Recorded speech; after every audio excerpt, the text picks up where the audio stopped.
on the other one, you bastard! Oh yeah, I didn't bother with the Christmas tree this year. It was a bit too much of a hassle.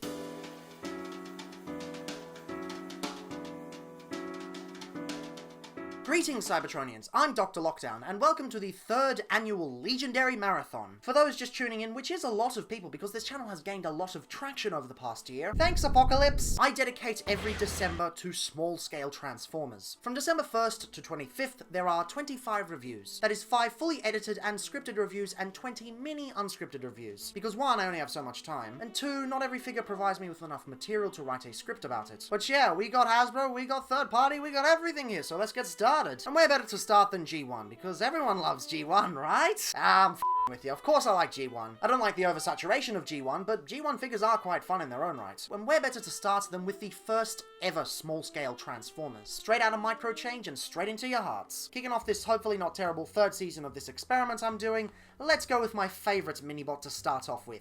Seaspray. Out of all the minibot vehicles from geewun, Seaspray has to be one of my favourites, if not my favourite overall. And there's a reason for that, and it's a very simple reason. Many of the minibots were based on the penny racers, meaning they were super deformed based on the pullback toys, which is why a lot of them don't fit into geewun as well as some of the other characters. They were literally another toy line entirely, Micro Change, that was kind of pushed into the whole thing. And Seaspray seems to have been as well, but he doesn't have the super deformed aspect that the other minibots do. And that's one of the things I love about him. He's just a simple hovercraft, and it works surprisingly well. But the realism doesn't apply to the colours. The colours very much are toyetic. I don't think I've ever seen a blue and yellow hovercraft like this before. Usually they're much more military-grade colours. But no, Seaspray is, well, Seaspray colours. We all know and love them in some respect. And I gotta say, my word, it looks really, really bloody good. Yeah, you can kind of see the thighs through the windows, but it's a pretty nice design regardless. And I love how clean it looks. I mean, look at the top of that. You cannot see any seams at all. I mean, even the thighs there, you can see them, but they blend in remarkably well. And even the bottom is entirely clean as well. I mean, look at that. That's not something you get on Transformers very often. Just for comparison's sake, next to the Titans Return version, the difference is night and day. This is remarkable because this was designed to turn into a penny racer back in the Micro Change line. And penny racers, well, from the bottom, you're not supposed to see anything. That's why all the geewun mini-bots, or most of them anyway, look very clean from the bottom, because they're supposed to be clean from all angles. But not to say that I dislike what modern toys do. I feel the shift to less clean undersides to facilitate better articulation and engineering, it's a decent trade-off. But I can't deny that this is a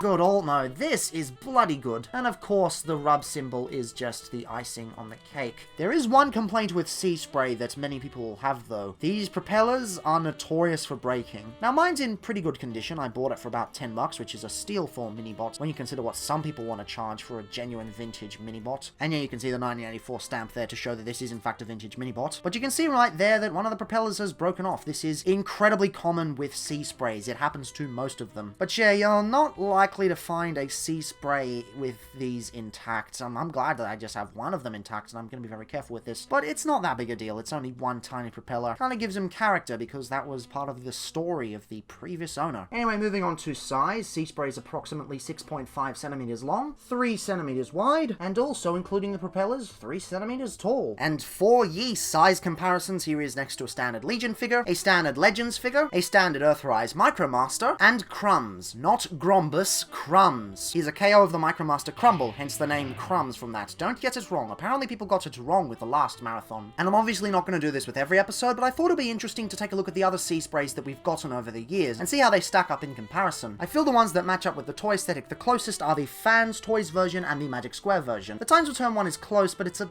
bit more modernized. And the Make Toys version, well, I know what the f***'s going on with the Make Toys version, but we'll get to that in due time. Not this episode, but eventually. Now, I'm terribly sorry, the transformation is incredibly complex and it is going to take ages to show.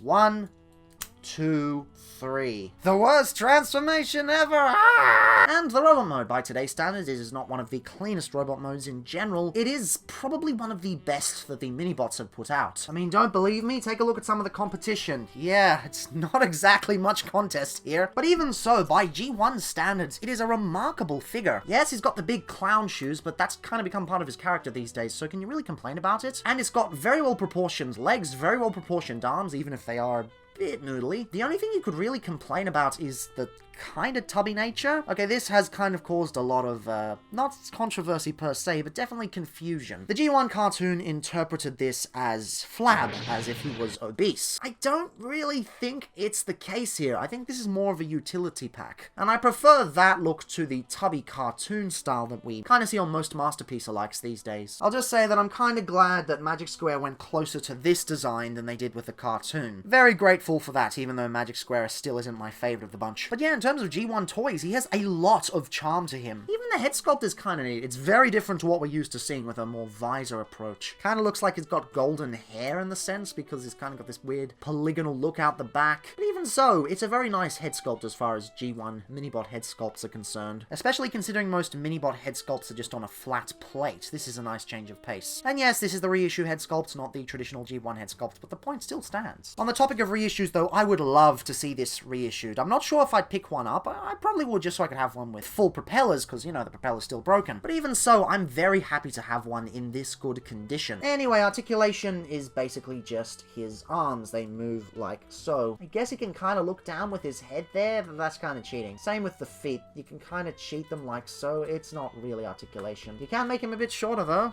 Not sure why you would, but you can do that. Now, size-wise, he is roughly 7.5 centimeters tall, and given that he doesn't gain any width in this mode, he remains at 3 centimeters wide. And of course, size-wise, here is next to a standard Legion figure, a standard Legends figure, a standard Earthrise Micromaster, and Crumbs. And of course, again, here are some comparisons to other Seasprays over the years. As I said earlier, I'm not going to be doing this every single episode, but I feel for a character as prolific as this, it's kind of important. Also, it pisses off Transformers bot posting, which is always a plus. Nah, just kidding, those guys are cool. My favorite update is still the Fans Toys 1.0, which, believe me, is a rarity because a lot of the Fans Toy stuff just isn't my cup of tea. Especially the 2.0 design with its tubby nature. Ugh, I do not like the cartoon design for Seaspray, which is why I'm glad that amongst the ones I have, they haven't really gone for that look. Except for the Make Toys one, but the Make Toys one has other problems, which I'll get to eventually. I do kind of hope we see a deluxe of Seaspray later down the line, like the ones they did for Warpath and Cliff Jumper. Look, I like Cliff Jumper, but the parts forming's pretty shit.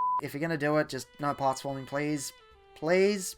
Please? The colours do give me a lot of bias on this one, but I genuinely believe he is also the best of the bunch. Granted, I don't have Power Glide, I don't have Beachcomber, I do want them someday, but I can't really tell for now. But out of the ones I have, he is remarkable, and it's going to be very difficult to top him. But if you only want one minibot, well, Bumblebee's kind of a given, you have to get him, because that's one of the figures you have to have as a Transformers fan. But if you want one that is truly quality, then Seaspray is the one to go for. And I do hope they reissue him someday, because kids across the world deserve this amazing figure. However, unlike Hasbro, I can't help but feel we haven't done enough geewun in this lineup.